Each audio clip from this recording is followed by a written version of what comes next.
সংক্ষিপ্ত সময়ের মধ্যে মানব কল্যাণের সংগঠনের সভাপতি, সদস্য, সেক্রেটারি,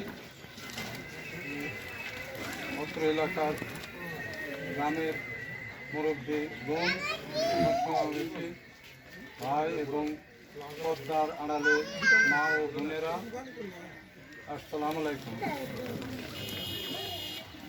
সংগঠন দীর্ঘ 13 সালের থেকে আজ 26 সাল পর্যন্ত চালাচ্ছে।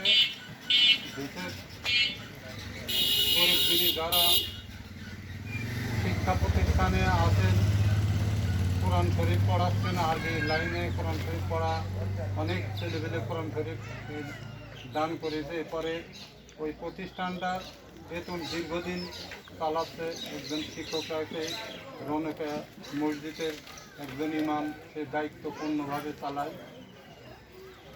এলাকার যারা গরিব দুঃখিনী তাদের